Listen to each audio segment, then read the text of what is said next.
vivendo um período difícil, né?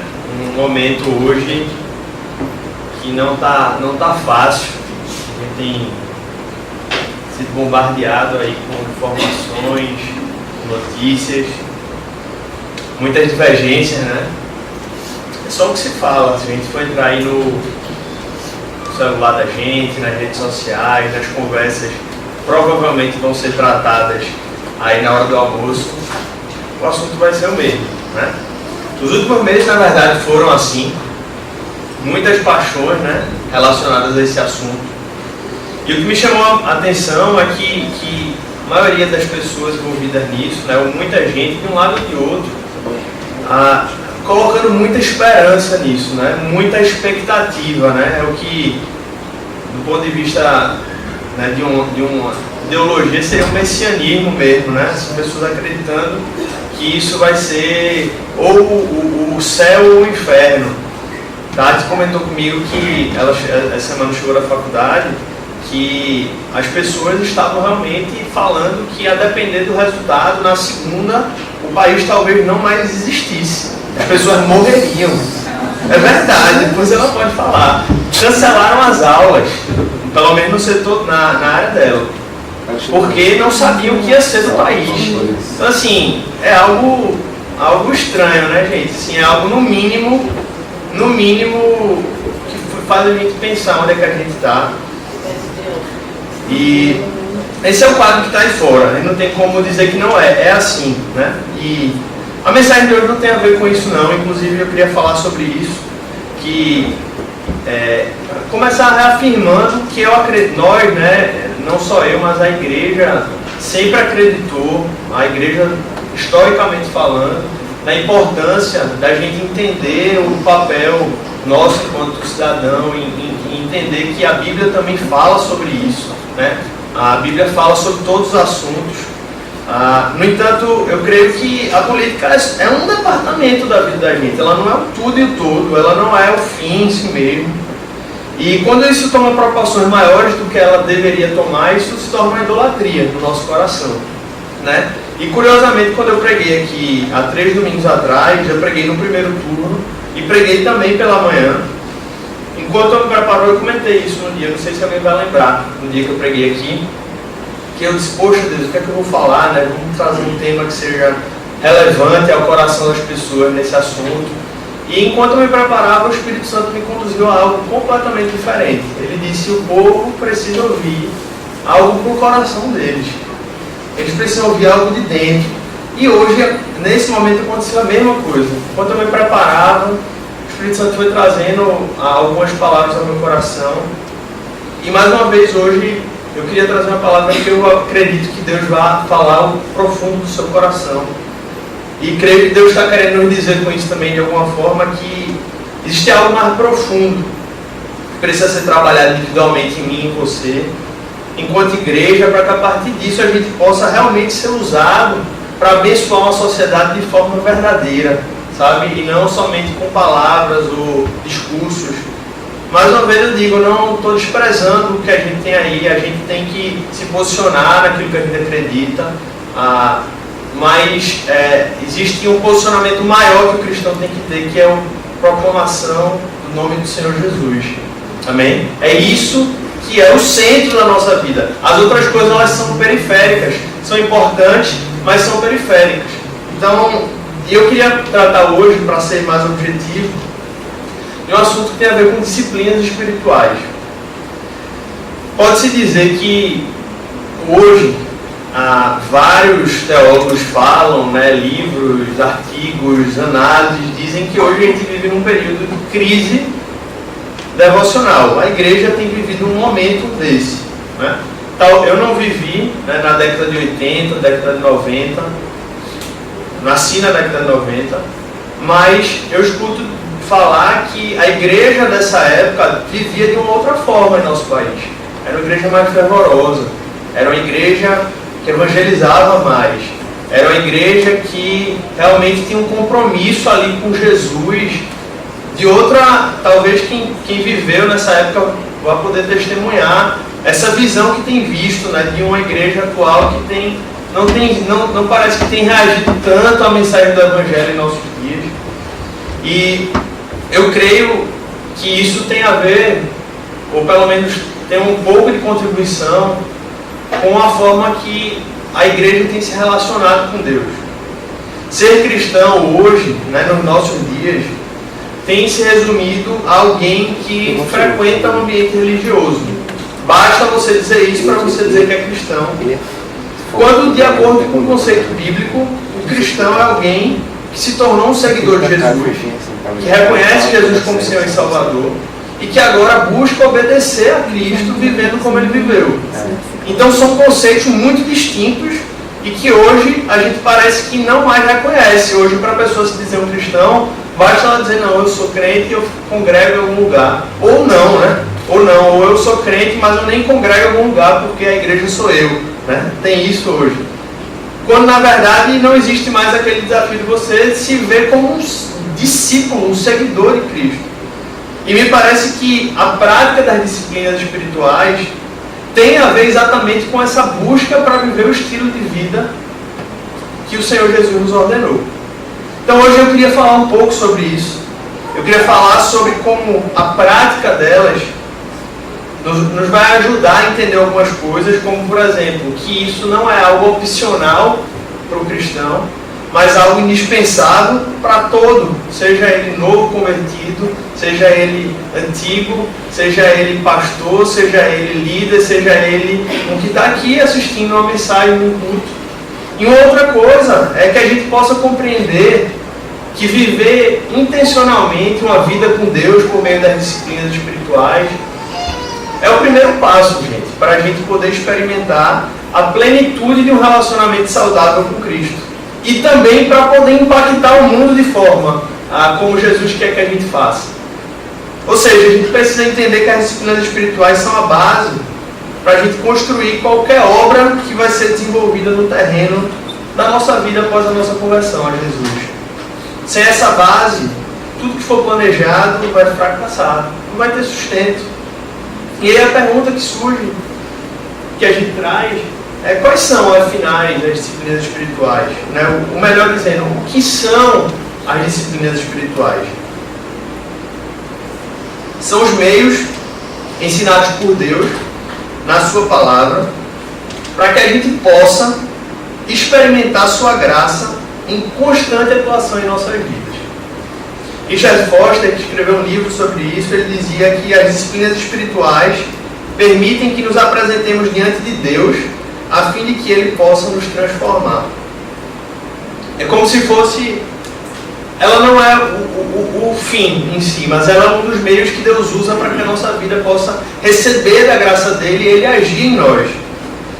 E essa palavra, ela é uma palavra direcionada ao coração de uma sociedade que nós estamos inseridos, que tem origens cristãs, né? A gente é uma sociedade cristianizada, mas a gente tem se paganizado em nossa cultura e, por tabela, isso está refletindo em nossos hábitos, em nossas ações, em nossas escolhas, no nosso dia a dia. E, diante desse momento tão crítico, né, que a gente está vendo na política, eu me perguntei, poxa, será que é isso que a gente tem que falar, né, no culto do domingo? E, enquanto eu lia sobre isso, Deus veio reforçando no meu coração o quanto isso precisa ser reavivado no coração da igreja dele. Algo que a igreja veio abandonando ao longo dos tempos, fruto dessa paganização que a sociedade tem vivido. E eu queria, por meio disso, ou com o objetivo disso, te apresentar passagens bíblicas que vão falar disso. E no final, te convidar, assim como eu fiz quanto a preparar essa mensagem, a refletir como isso está na nossa vida. Uma análise sincera. Quem fez CR aqui aprendeu a fazer isso, né? Sem sabe, querer pagar para ninguém assim, porque como é que isso está na minha vida? Isso, eu tenho vivido isso. Se eu sou cristão e eu não tenho vivido isso não parece uma perda de tempo, né? Então eu queria tratar isso e que a gente pudesse dar uma olhada no que a palavra de Deus fala sobre isso. E eu vou falar especificamente de 3 hoje, existem outras, mas eu acho que essas 3 disciplinas, elas são fundamentais e elas não podem ser negligenciadas.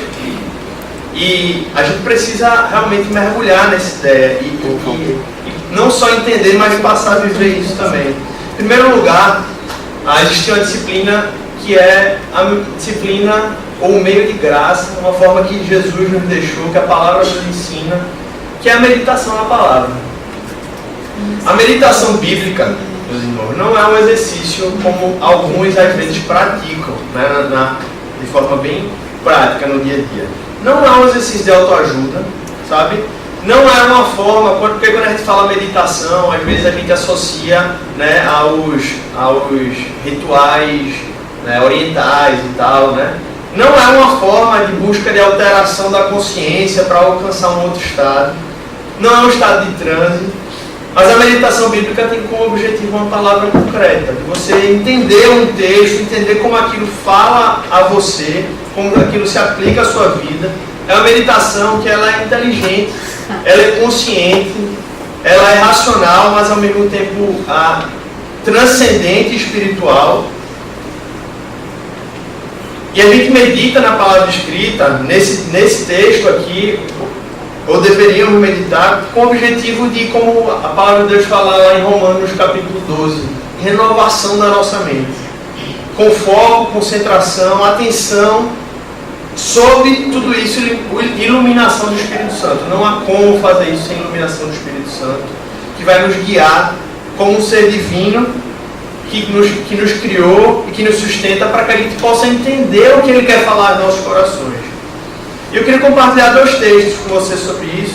O primeiro está lá em Josué, capítulo 1, versículo 8. Se você tiver com sua Bíblia, pode abrir. A gente também pode acompanhar aqui a leitura. Quando a palavra de Deus diz assim: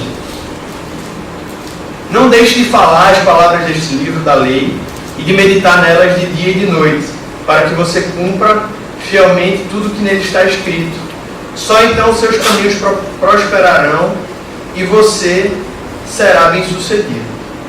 Primeiro texto, Josué havia acabado, né, ali Moisés havia falecido, ele estava naquele processo de sucessão, e a primeira coisa que Deus diz para ele: olha, uma coisa que tu não pode esquecer, não pode viver sem. Você tem que meditar no livro.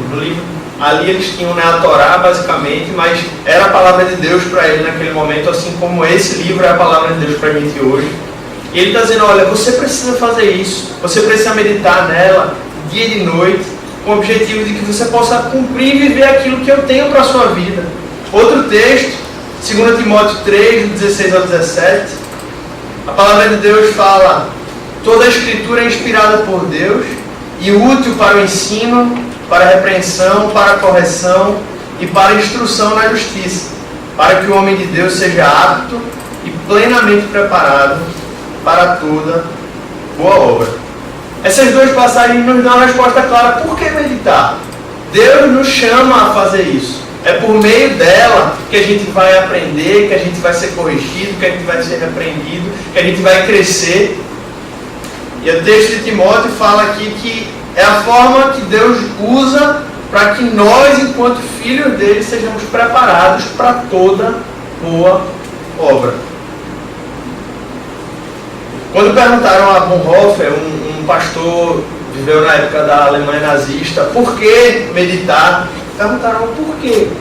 Além disso, né, desse texto que a gente leu, ele disse assim: porque eu sou um cristão e porque cada dia em que não passeio mais profundamente no conhecimento da palavra de Deus, na Sagrada Escritura, é desperdiçado. Estou desperdiçando meu dia, estou desperdiçando meu tempo.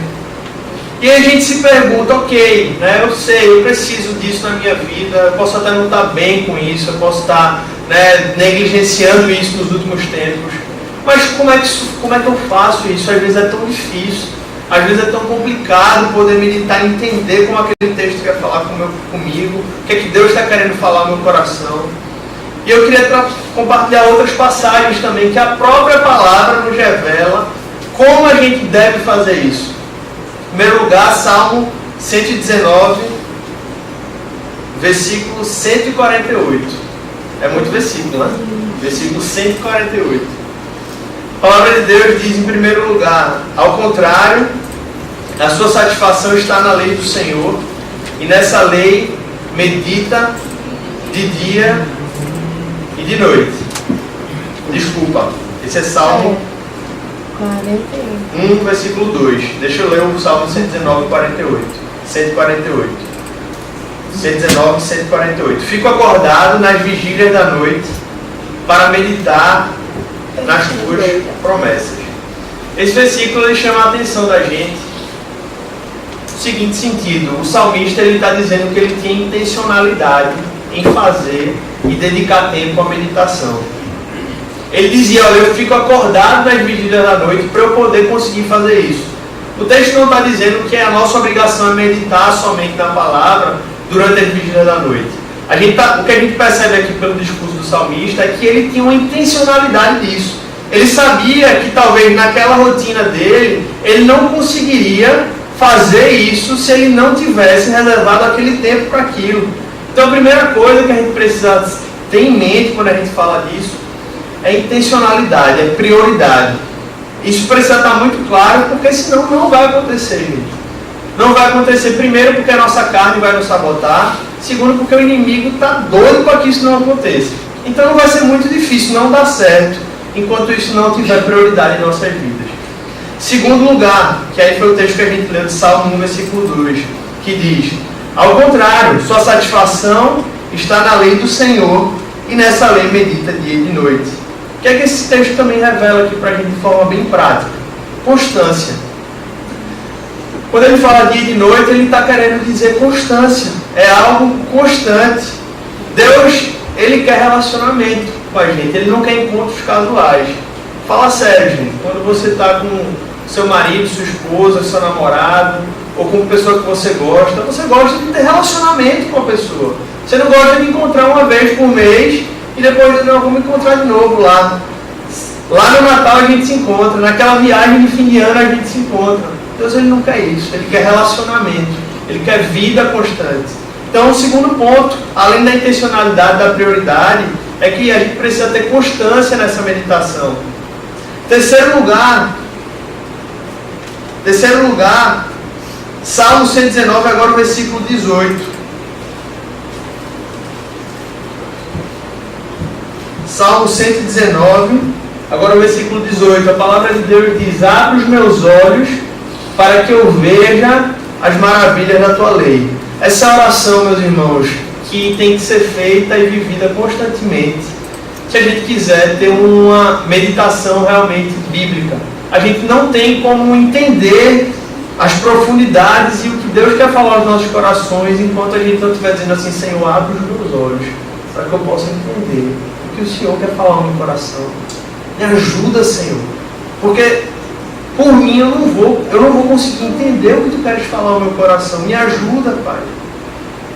E por fim, o próprio texto de Josué que a gente leu, Josué 1:8, ele também nos fala um pouco acerca de como meditar. Quando ele diz assim,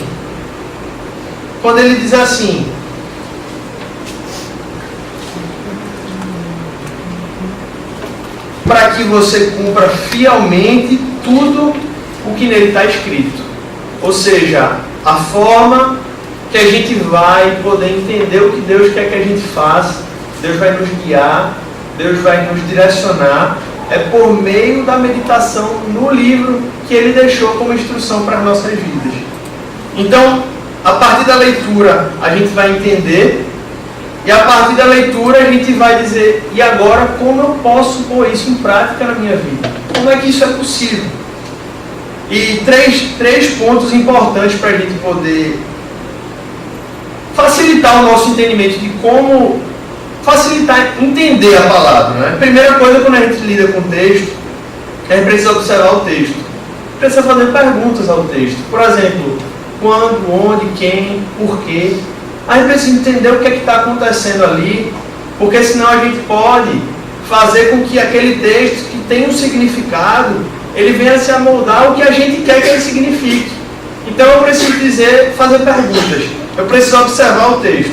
Depois que eu faço isso, eu preciso interpretar o texto. Ok, eu entendi o que estava acontecendo, eu entendi o que é que queria ser dito aqui, né? Agora eu preciso entender o que é que ele quer, melhor dizendo, o que é que ele precisa dizer, o que é que ele está querendo dizer, o que é que com essa passagem o autor estava querendo transmitir. Então a intenção daquilo, a mensagem daquilo. E por fim eu preciso concluir com uma coisa fundamental, que se isso não for feito, isso também a gente vai estar perdendo nosso tempo. Ok, eu entendi o que é que está acontecendo, eu entendi o que o autor quis dizer, mas agora o que é que isso serve para a minha vida? O que é que isso tem a ver comigo? O que é que isso tem a ver com o meu dia a dia? E Deus, Ele fala, Ele usa a sua palavra para fazer isso. Quem pode testemunhar que Deus já falou por meio da palavra? Amém? Seria ótimo se a gente tivesse tempo para testemunhar aqui, né? Eu acho que a gente passaria até a apuração das urnas aqui falando. E além disso, a gente precisa pôr em prática. Entender e pôr em prática. Entender e pôr em prática. Isso a gente tem aprendido, gente, no nosso grupo de vida. Quem está participando dos grupos de vida tem visto que a gente tem vivido nesse novo momento um grande desafio. É um desafio. Eu não sei se para você está sendo, mas para a gente está sendo um desafio, primeiro, entender, né? Porque a gente muitas vezes estava acostumado em chegar lá, sentar, né? Vamos lá, tem um lanchinho, né?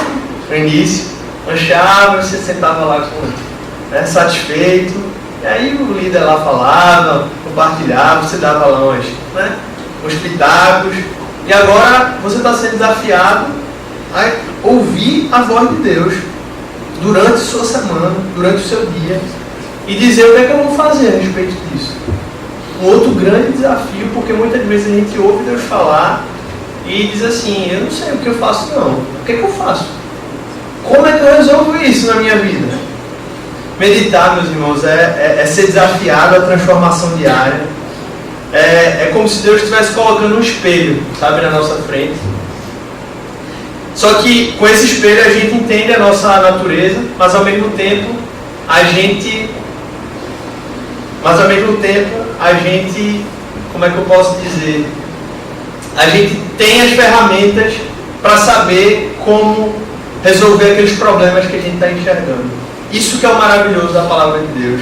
Muitas áreas do conhecimento aí fora trazem resposta para o homem, né? Olha, você tem esse problema. Você tem esse problema. Só que quando ela tenta trazer a solução, a gente diz, não resolve. E a maravilha da Bíblia é que ela traz a resposta para o problema do homem. Isso que é o incrível. Isso que é o maravilhoso. Uma segunda disciplina que eu queria trabalhar aqui é a oração. Oração, meus irmãos, é um tema central nas Escrituras. Do início ao fim, você vê que esse é um tema muito constante. A oração é uma prática reiterada de todos os homens e mulheres de Deus na história. E o povo de Deus fala, melhor dizendo, e se relaciona com Ele por meio da oração. Orar é mais do que colocar os nossos pedidos diante de Deus para receber suas bênçãos. É isso também. Mas é um ato de rendição das nossas vidas, do nosso ser ao Criador, reconhecendo que Ele é tudo em nós. E Jesus é o maior exemplo para a gente nisso. Eu não tinha como falar de outro aqui a não ser Ele. E queria falar um pouco do que Ele falou por meio da palavra, o que Ele falou e o que Ele fez sobre isso. Mateus capítulo 6, do versículo 5 ao 13. Eu vou ler rápido por conta do tempo, mas a palavra de Deus diz assim: quando vocês orarem, não sejam como hipócritas. Eles gostam de ficar orando em pé nas sinagogas e nas esquinas, a fim de serem vistos pelos outros. Eu lhes asseguro que eles receberam sua plena recompensa. Mas quando você orar, vá para o seu quarto, feche a porta e ore a seu pai, que está em secreto. Então seu pai, que vem em secreto, o recompensará. E quando orarem, não fiquem sempre repetindo a mesma coisa, como fazem os pagãos. Eles pensam que por muito falarem, serão ouvidos. Não sejam iguais a eles, porque o seu pai sabe do que vocês precisam, antes mesmo de o pedirem. Vocês orem assim: Pai nosso que estás no céu, santificado seja o teu nome. Venha o teu reino, seja feita a tua vontade, assim na terra como no céu. Dá-nos hoje o pão de cada dia, perdoa as nossas dívidas, assim como perdoamos aos nossos devedores. E não nos deixes cair em tentação, mas livra-nos do mal, porque teu é o reino, o poder e a glória para sempre. Amém. Primeira coisa que a gente vê nesse texto aqui é que Jesus está dizendo, olha, quando vocês orarem, Jesus não está dizendo se vocês orarem. Jesus está dizendo, Jesus ele parte de um pressuposto de que isso é prática da vida do povo dele. Quando você fala para alguém da sua casa, fulaninho, quando você estiver tomando banho, é porque você sabe que a pessoa costuma tomar banho, né? A pessoa tem aquele costume de tomar banho. Então quando Jesus está falando, quando vocês orarem, Jesus pressupõe que a igreja dele ora. É algo natural, algo que deveria fazer parte da nossa vida. Então não é uma opção, devia ser um ato de cada um de nós. Outra coisa que a gente vê no texto é que a oração, a segunda característica que Jesus diz claramente, não é uma forma de atribuir um selo de espiritualidade, gente, para alguém. A oração, na verdade, deve ser algo sincero, algo que acontece normalmente. E o texto fala especificamente que o lugar, ali específico da oração é o quarto fechado, é ali onde a gente deve gastar mais tempo. Não que a oração pública com o povo de Deus seja antibíblica, pelo contrário, o que Atos revela aí, né? A própria passagem ensina também um modelo de oração. Eu não vou ter tempo de expor essa aqui, mas depois você lê, porque o Pai Nosso é um modelo. Se você diz, Mateus, eu não sei orar, começa por aqui. Pai Nosso que está no céu, Senhor, Tu estás nos céus, o Teu nome é santificado. Mostra a grandeza de Deus. E durante todo o texto você vai vendo que aquilo é um modelo para a gente aprender como orar. Então você também não pode dizer, eu não sei como. Vai meditando, vai lendo e vai dizendo, Senhor, me ensina a orar. Lê o livro de Salmos. Outra característica, além dessa passagem que Jesus falou sobre a oração, é que ele ensinou a gente a orar pelo exemplo. Eu digo isso porque talvez você se acorde que em muitas passagens a Bíblia narra que Jesus fazia o quê? Ele saía. Jesus chegava a cancelar compromisso, gente. Multidão, às vezes ele olhava e poxa, Jesus deixou o povo. Ele não abandonou porque ele era Deus, ele cuidava deles, mas ele disse, olha, eu tenho minhas prioridades e eu não posso negociar esses momentos. O que isso tem a ver com a vida da gente? Tudo. Porque a maior desculpa que nós usamos, eu sou o primeiro aqui para não orar, é dizer, não vai dar, eu tenho outras prioridades. Ah, não, ele tem a feira, ele tem o trabalho, ele tem isso, tem aquilo. E Jesus nos mostra que ele tinha, inclusive, tarefas maiores, que eram multidões atrás dele. Ele dizia, não, meu tempo com o Pai é precioso. E ele era Deus. E ele era Deus. Se Jesus, que era Deus, tratava a oração assim, quanto mais nós, que não somos Deus. Amém? Porque o ato de não orar é também uma forma da gente se achar um pouco Deus. Quando seguidor de Jesus, como é que está a sua vida de oração? Paul Washer, em um vídeo que ele fala sobre oração, ele diz o seguinte: não há como estar na presença de Deus sem investir tempo em oração. Não é possível. Deus tem me incomodado muito quanto a isso, meus irmãos. Muito. Muito não é porque eu estou bom, não, é porque eu estou ruim. E aí ele tem dito, ó, isso aqui não pode ser desse jeito. Compartilhei isso com o pessoal do grupo de vida essa semana. E desejo, se eu me ensino a orar, eu quero viver essa experiência. Eu quero aprofundar minha experiência com o Senhor, sabe? Eu quero aprender isso, Senhor. Me ajuda. Que essa seja a sua oração também. E por fim, uma última característica, correr por conta do tempo. Uma última disciplina que eu queria falar aqui, e que se as outras têm sido negligenciadas, essa me parece que tem sido falida, vamos dizer assim, que é o jejum. Existem alguns motivos para isso. Talvez algum jejum, isso é disciplina espiritual. Vamos ler o texto aqui. Logo depois da oração, Jesus fala assim: quando jejuarem, não mostrem aparência triste como os hipócritas, pois eles mudam a aparência do rosto, a fim de que os outros vejam que eles estão jejuando. Eu lhes digo verdadeiramente que eles já receberam a sua plena recompensa. Ao jejuar, arrume o cabelo, lave o rosto, para que não pareça aos outros que você está jejuando, mas apenas a seu Pai que vem em secreto, e seu Pai que o vê em secreto o recompensará. Existem alguns motivos para a gente estar nesse cenário tão falido, né? Não só de meditação, de oração, mas também de jejum. É que durante a Idade Média, né, as práticas ascéticas que eram vividas foram levadas a um radicalismo que muito da espiritualidade protestante criou uma aversão a isso. Até porque muitos tratavam isso como uma forma de autoflagelação, que obviamente não é o conceito bíblico. E além disso, tem tudo a ver com o secularismo que a gente está vivendo, gente. O mundo entrando na igreja e a gente começa a negligenciar os aspectos da mística cristã.